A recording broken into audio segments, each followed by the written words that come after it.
Hello students, welcome to my YouTube channel. I am Suman and I will teach you business studies of class 12.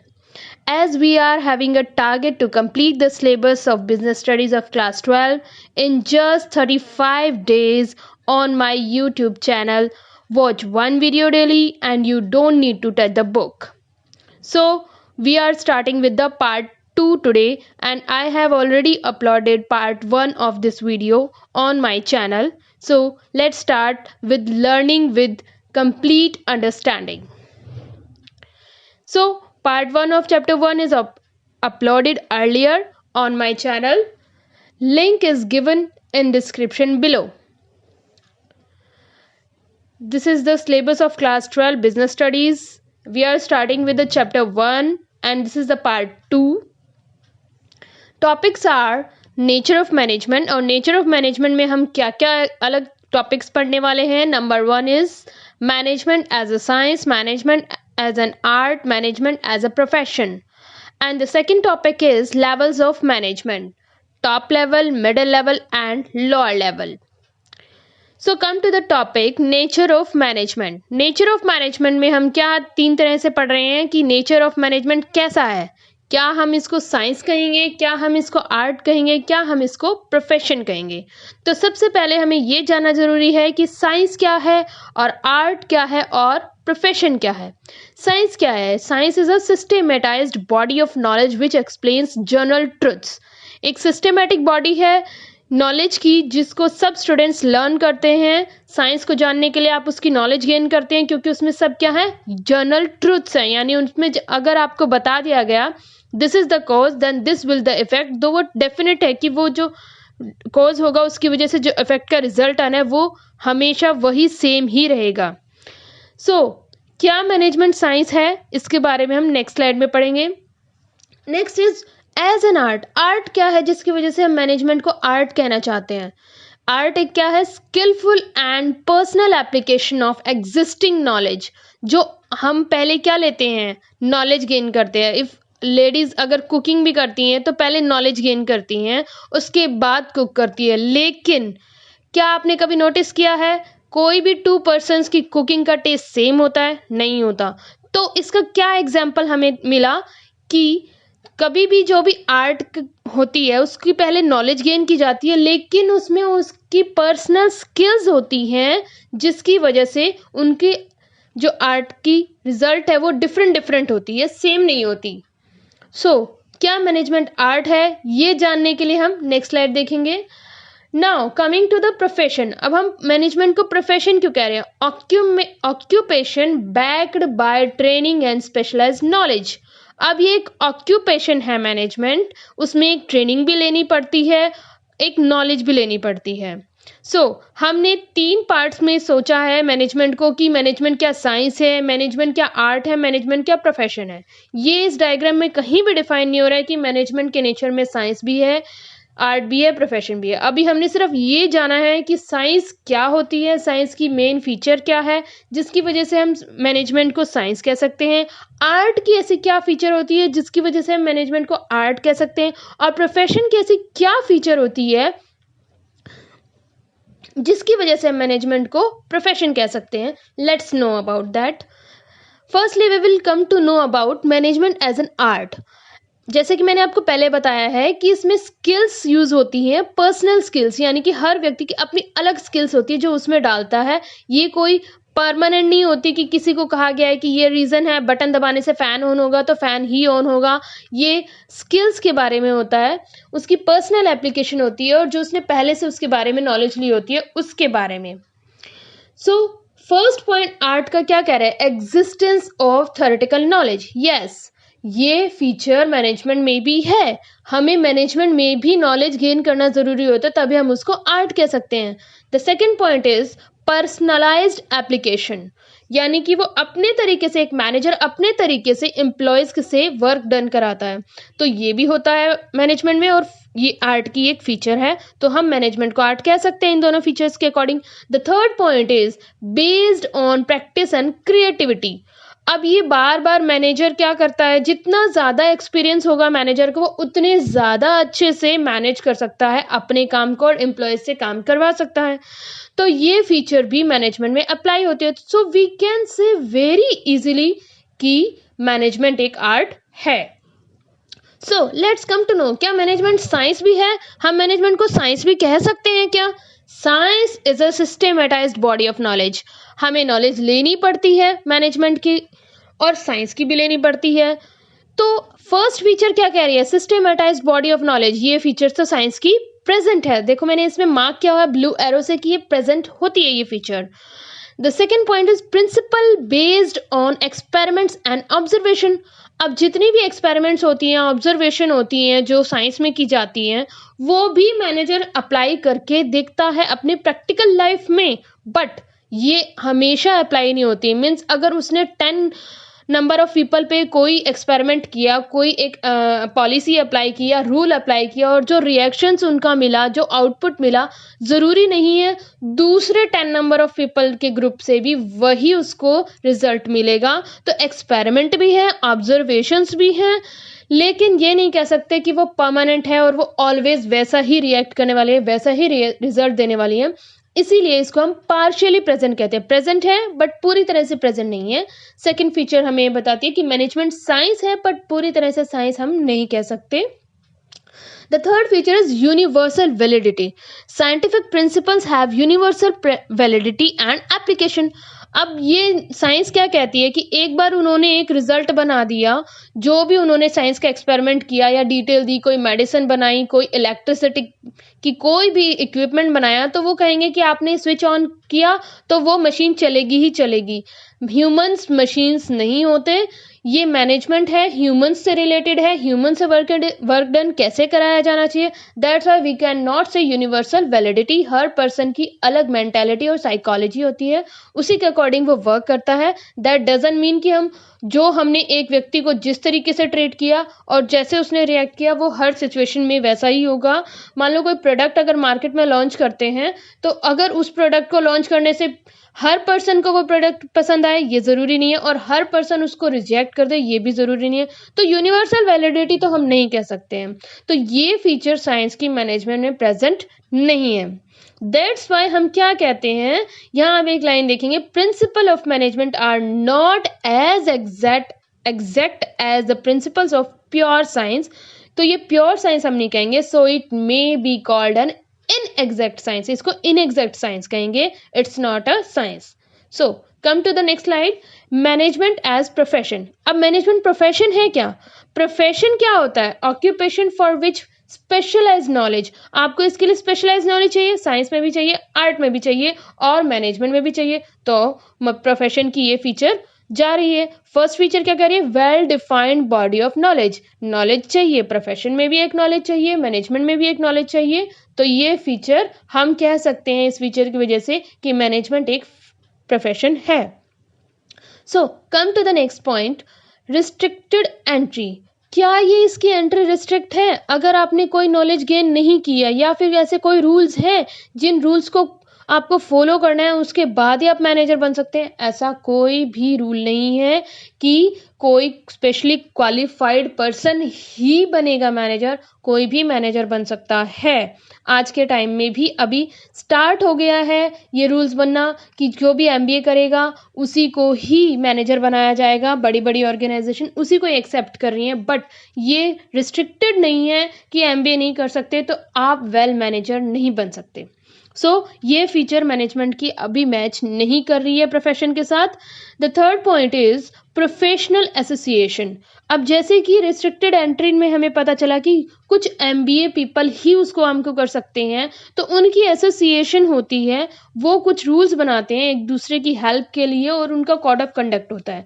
जब entry ही restricted नहीं है तो professional association बनी तो हुई है सिर्फ उनके लिए जिन्होंने वो प्रोफेशनल नॉलेज ली है, और हर प्रोफेशनल एमबीए को वहाँ रजिस्टर करना अभी तक कंपल्सरी नहीं है, इसलिए ये फीचर भी मैनेजमेंट से मैच नहीं होती। The next feature is ethical code of conduct. एक दूसरे के लिए अकाउंटेबल होना। कोई भी आप कुछ भी करते हैं आपके बिहेवियर के लिए उस एसोसिएशन को आपको रिप्लाई करना पड़ता है अगर आप अपने कोड ऑफ कंडक्ट को ब्रेक करते हैं। बट ऐसा कुछ है ही नहीं, एंट्री भी रिस्ट्रिक्टेड नहीं है, प्रोफेशनल एसोसिएशन में सबको रजिस्टर कराना कंपलसरी नहीं है, तो वो अकाउंटेबल नहीं है अपने कोड ऑफ कंडक्ट के लिए भी। सर्विस मोटिव मैनेजर के लिए ऐसा कुछ भी एप्लीकेबल नहीं है कि वो सबसे पहले उसकी ड्यूटी है कि वो उनको सर्व करे या कोई भी क्लाइंट को सर्व करे, अभी तक ऐसा कोई रूल नहीं है। तो हम कह सकते हैं कि मैनेजमेंट प्रोफेशन है, बट सारी की सारी फीचर्स जो है मैनेजमेंट की प्रोफेशन से मैच नहीं होती है। सो प्रोफेशन है बट पूरी तरह से प्रोफेशन नहीं है। So coming to the next topic, that is levels of management. अब लेवल ऑफ मैनेजमेंट 3 तरह के माने जाते हैं नॉर्मली ऑर्गेनाइजेशन में। वैसे ऑर्गेनाइजेशन अपने तरीके से कितने भी स्टेप्स बना सकती है, but business point of view से या मैनेजमेंट पॉइंट ऑफ व्यू से 3 लेवल माने गए हैं, टॉप लेवल, मिडिल लेवल और थर्ड लेवल जो है वो लोअर लेवल है, उसको हम सुपरवाइजरी लेवल और ऑपरेशनल लेवल भी कहते हैं, क्योंकि उसमें प्रोडक्शन हेड होते हैं। प्रोडक्शन से रिलेटेड ही वर्क होता है, प्रोडक्ट की मैन्युफैक्चरिंग से रिलेटेड होता है, बाइंग सेलिंग से रिलेटेड होता है, इसीलिए इसको सुपरवाइजरी लेवल और ऑपरेशनल लेवल भी कहते हैं। So let's know about these levels in details. आपको यहाँ पे एक ट्रायंगल दिखाई दे रहा है जिसके अंदर 2 एरो भी हैं। अगर आप देखें लेफ्ट और राइट में, एक एरो जो है वो नीचे की तरफ आ रहा है लेफ्ट साइड में अथॉरिटी जिस पे लिखा है, और राइट में एक एरो जा रहा है ऊपर की तरफ जिस पे लिखा है अकाउंटेबिलिटी। ये एरो भी कुछ कह रहे हैं। क्या कह रहे हैं ये एरो? जो ऊपर से नीचे आ रहा है, सबसे पहले आप देखेंगे टॉप लेवल है, फिर मिडिल लेवल है, फिर सुपरवाइजरी लेवल है या लोअर लेवल भी कह सकते हैं। तो टॉप लेवल पे जो है वो जो बोर्ड ऑफ डायरेक्टर्स हैं या कोई भी पर्सन्स हैं, उनकी अथॉरिटी होती है, उनके पास अथॉरिटी होती है वो मिडिल लेवल से वर्क करा सके, इसीलिए अथॉरिटी वर्ड लिखा गया। और वो नीचे की तरफ इसलिए जा रहा है क्योंकि टॉप लेवल के पास मिडिल लेवल से काम कराने की अथॉरिटी है, तो ये ऊपर से नीचे की तरफ आता है। मिडिल लेवल के पास लोअर लेवल से काम कराने की अथॉरिटी है। बट अकाउंटेबिलिटी क्यों जा रहा है ऊपर की तरफ? अकाउंटेबिलिटी का मतलब यहाँ पे रिस्पॉन्सिबिलिटी है कि आप कोई भी काम करेंगे तो आपको वो किसको प्रेजेंट करना है, किसके प्रति आप अकाउंटेबल हैं। तो लोअर लेवल मिडिल लेवल के लिए अकाउंटेबल है और मिडिल लेवल टॉप लेवल के लिए अकाउंटेबल है। सो कौन कौन से पर्सन्स, कौन कौन सी पोजीशंस और कौन कौन से टाइप के वर्किंग आती है, फंक्शंस होते हैं टॉप लेवल में, मिडिल लेवल में और सुपरवाइजरी लेवल में। टॉप लेवल में बोर्ड ऑफ डायरेक्टर्स आते हैं, chairman, general manager, president, vice president, chief executive officer, chief financial officer and chief operating officers. ये हायर अथॉरिटीज होती हैं टॉप लेवल पे। मिडिल लेवल पे परचेज मैनेजर होते हैं, sales manager, marketing manager, executive officer, plant superintendent, divisional heads, department head, ये middle level पे होते हैं। ये भी प्रोडक्शन से रिलेटेड होते हैं लेकिन प्रोडक्शन के सुपरवाइजर से ही मीट करते हैं और उन्हें इंस्ट्रक्शन देते हैं काम कैसे करना है। लोअर लेवल पे सुपरवाइजर जो वर्कर से काम कराते हैं, इनकी अलग अलग पोजीशन है, superintendent, foreman, section officer, clerks, सब डिपार्टमेंट एग्जीक्यूटिव एक्सेट्रा। सो ये थे कि कौन कौन से रैंक्स और कौन कौन सी पोजीशंस होती है अलग अलग लेवल्स पे। अब ये डायग्राम ट्रायंगल में क्यों है? स्क्वायर भी हो सकता था, सर्कल भी हो सकता था, ट्रेपेजियम कुछ भी हो सकता था, बट ये ट्रायंगल है। क्यों है ट्रायंगल?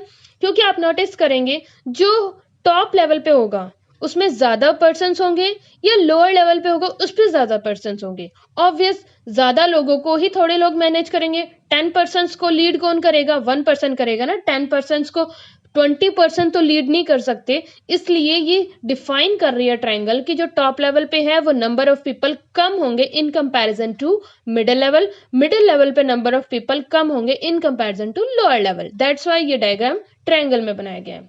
सो लेट्स नो कि ये फंक्शंस जो हमने पढ़े मैनेजमेंट के पिछले वीडियोस में वो किस तरह से काम करते हैं लेवल्स के ऊपर। ये सारे फंक्शंस अलग अलग लेवल में डिवाइडेड है। टॉप लेवल को क्या काम करना होता है? सबसे पहला फंक्शन होता है प्लानिंग। प्लानिंग करना कि किस ऑर्गेनाइजेशन में कैसे काम किया जाएगा और क्या काम किया जाएगा और कौन उस काम को करेगा, ये टॉप लेवल की ड्यूटी होती है। और ऑर्गेनाइज करना कि कौन किस काम को करेगा और कैसे करेगा। मिडिल लेवल का काम है स्टाफिंग करना, यानी कि कौन स्टाफ इस ऑर्गेनाइजेशन में काम कर सकता है, रिक्रूटमेंट से रिलेटेड होता है। लोअर लेवल पे डायरेक्शन देते हैं, वो डायरेक्टिंग और कंट्रोलिंग। डायरेक्शन देते हैं वर्कर्स को और वर्कर्स के बीच में कोऑर्डिनेशन बना के उनको कंट्रोलिंग भी करते हैं।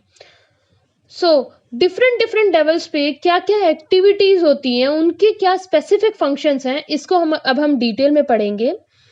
टॉप लेवल पे है डिटरमाइनिंग ऑब्जेक्टिव्स।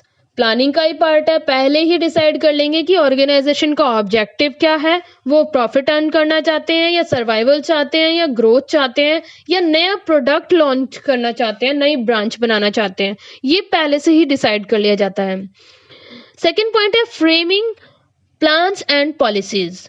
क्या प्लान करना है, कैसे प्लान करना है, कौन सा डिपार्टमेंट कैसे काम करेगा और ऑर्गेनाइजेशन की पॉलिसीज कैसी होंगी। Third point is organising activities. कौन सी एक्टिविटीज किस डिपार्टमेंट के लिए और किस किस क्वालिफिकेशन का पर्सन कौन सी एक्टिविटी कर सकता है, ये डिसीजन भी टॉप लेवल लेती है। Fourth point is assembling all the resources. कितने रिसोर्सेज अवेलेबल हैं ऑर्गेनाइजेशन के पास और वो किस किस तरह से यूज करने हैं। फोर्थ पॉइंट था ये। अब फिफ्थ पॉइंट पे आते हैं, welfare and survival of organisation. Organisation पे जो भी डिसीजन लिए जा रहे हैं, क्या वो आगे कंटिन्यू कर पाएगी या ऑर्गेनाइजेशन के नेगेटिव तो नहीं होगा। पहले से ही प्रिडिक्ट करना पड़ता है जो भी डिसीजन लिए जा रहे हैं वो ऑर्गेनाइजेशन के फेवर में जाएंगे या लॉस में जाएंगे, तो ये डिसीजन भी टॉप लेवल का ही है। और सर्वाइवल के बारे में आपको पहले भी एक पॉइंट बताया है। सर्वाइवल क्या होता है, जितना हमारा कॉस्ट है एटलीस्ट उतना रेवेन्यू, उतना सेल्स से उसको अमाउंट ऑर्गेनाइजेशन को मिले, इस बात को बहुत ज्यादा ध्यान में रखा जाता है सो दैट ऑर्गेनाइजेशन लॉस में ना चली जाए। Next point is liaison with outside world. Outside world के साथ रिलेशन टॉप लेवल का होता है। मिडिल लेवल और लोअर लेवल, ये ऑर्गेनाइजेशन के अंदर काम कैसे करना है, कब होगा, क्या होगा, ये सारे ड्यूटीज मिडिल लेवल और लोअर लेवल की होती है। लेकिन आउटसाइड वर्ल्ड क्या है, आउटसाइड वर्ल्ड यानी कि कॉम्पिटिटर्स, गवर्नमेंट भी समटाइम्स ऐसी पॉलिसीज बना देती है जिससे ऑर्गेनाइजेशन को अफेक्ट पड़ता है, और सप्लायर्स, ट्रांसपोर्टेशन, ये जो मेन आउटसाइड वर्ल्ड है इसके साथ टॉप लेवल की डीलिंग होती है। और वो इस बात को ध्यान में रखते हैं कि किसी वजह से, किसी भी कॉम्पिटिटिव पर्सनैलिटी की वजह से ऑर्गेनाइजेशन को नुकसान नहीं होना चाहिए। The next level is middle level. Top level के पॉइंट्स हमने पढ़ लिया, अब हम मिडिल लेवल के पॉइंट्स पढ़ेंगे कि उसकी क्या क्या एक्टिविटीज होती है फंक्शंस के तौर पे। Interpretation of policies to low level. अब वो पॉलिसीज तो टॉप लेवल ने बना दी है और उनको अप्लाई कौन करवाएगा, मिडिल लेवल करवाएगा लो लेवल से। Next point is organising activities of department. Department की एक्टिविटीज को ऑर्गेनाइज करना, उन्होंने डिसाइड किया कौन ऑर्गेनाइज और कैसे ऑर्गेनाइजेशन होगी, फिर उसको अप्लाई कराने का काम है मिडिल लेवल का। ऑलमोस्ट सारे एक्टिविटीज मिडिल लेवल क्या करता है, टॉप लेवल से नॉलेज लेके, इंस्ट्रक्शन लेके लोअर लेवल से अप्लाई कराता है। Next point is recruitment. ये एक स्पेसिफिक पॉइंट है जो मिडिल लेवल के पास ही होता है कि लोअर लेवल पे कौन कौन से पीपल रिक्रूटमेंट होके सिलेक्ट होके एम्प्लॉयज को ज्वाइनिंग करानी है और वर्कर किस टाइप के होंगे, ये काम सारा मिडिल लेवल का होता है। Motivating people to perform to their best. People को मोटिवेट करना भी जरूरी है। सैलरी देके उनसे काम लेना इज नॉट इनफ, इसीलिए मैनेजमेंट की जाती है कि उनको बार बार मोटिवेट करें कि वो काम करें, अच्छे से करें।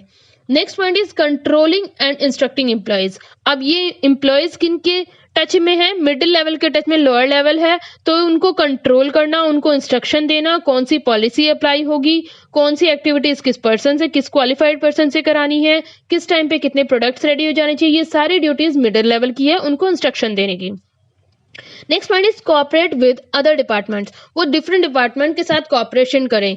मीन्स एक ही डिपार्टमेंट है, प्रोडक्शन, सेल्स, और प्रोडक्शन के भी कई डिपार्टमेंट हो सकते हैं। सपोज अगर कोई पेन बनाने की कंपनी है तो पेन का कैप कोई और बनाता है, पेन का रिफिल कोई और बनाता है। अगर वो सारी एक ही ऑर्गेनाइजेशन में है तो प्रोडक्शन के भी काफी डिपार्टमेंट हो सकते हैं, सेल्स के भी डिपार्टमेंट हो सकते हैं, अलग अलग स्टेट्स के। तो इस तरह से सारे डिपार्टमेंट्स एक दूसरे के साथ इंटरलिंक्ड होते हैं और वो एक दूसरे के साथ कोऑर्डिनेट करें, ये ड्यूटी किसकी रह जाती है, मिडिल लेवल की होती है। Next point is implementing the plans framed bye top level. जितने भी प्लान्स टॉप लेवल ने बनाए हैं उसको इंप्लीमेंट कौन करेगा, प्लानिंग तो टॉप लेवल कर रही है लेकिन इंप्लीमेंट करने का काम मिडिल लेवल का होता है। वो कैसे इंप्लीमेंट करते हैं, लोअर लेवल को इंस्ट्रक्शन देके। So let's know about the main activities of lower level. Representing grievances of workers. अब लोअर लेवल किससे काम करा रहा है? वर्कर्स से काम करा रहा है जो फैक्ट्री में काम करते हैं। और काफी लोग अगर एक साथ काम करते हैं तो ऑब्वियस सी बात है कुछ फाइट्स या डिस्प्यूट्स हो सकते हैं, कुछ ग्रीवेंसेस हो सकती हैं। वो प्रॉब्लम कौन सॉल्व करेगा? Lower level. Next one is good working conditions. आपस में कोई एक दूसरे को परेशान ना करे और एक दूसरे का कोऑर्डिनेट करे, इसी को हम कहते हैं गुड वर्किंग कंडीशन और एनवायरनमेंट। ओके, कोई फैसिलिटी उन्हें चाहिए वो प्रोवाइड करवाना भी लोअर लेवल का ही काम है। Next one is safety of workers. किसी भी तरह का कोई भी नुकसान ना हो, फिजिकल या मेंटल, ये ड्यूटी भी लोअर लेवल की होती है। Helping middle level in recruitment and selection. अब लोअर लेवल ही वर्कर से काम कराता है तो लोअर लेवल को इस बात की ज्यादा नॉलेज होती है कि उन्हें किस प्रकार के किस टाइप के वर्कर्स चाहिए, इसीलिए वो मिडिल लेवल को डिस्कस करते हैं कि उन्हें किस तरह के रिक्रूटमेंट होनी चाहिए, किस तरह के सिलेक्शन होने चाहिए, लेकिन मेन अथॉरिटी मिडिल लेवल के पास ही होती है। Next point is maintaining, sorry we skip the point, welcoming suggestion of workers. अब जो भी वर्कर्स हैं वो भी सजेशन दे सकते हैं, जरूरी नहीं है आज के टाइम पे कि जो क्वालिफाइड पर्सन है उसको ही सारी नॉलेज हो, हर इंसान के पास एक अच्छा आइडिया हो सकता है। तो वेलकमिंग सजेशन ऑफ वर्कर्स, कोई वर्कर अगर ऑर्गेनाइजेशन से रिलेटेड कोई सजेशन देना चाहता है जो उसके बेनिफिट में जाने वाली ऑर्गेनाइजेशन के, तो वो दे सकते हैं। और ये मैसेज कौन पहुंचाएगा? मिडिल लेवल पे, लोअर लेवल, और मिडिल लेवल टॉप लेवल को मैसेज देगा अगर वो सजेशन अच्छी है तो। Maintaining quality standards. अब प्रोडक्शन यानी ऑपरेशन से रिलेटेड कौन सा लेवल वर्कर है? Supervisory level, lower level. तो वर्कर से अच्छी क्वालिटी के प्रोडक्ट्स मैन्युफैक्चर कराना ये भी सुपरवाइजरी लेवल का ही काम है। Next point is boosting the moral of workers.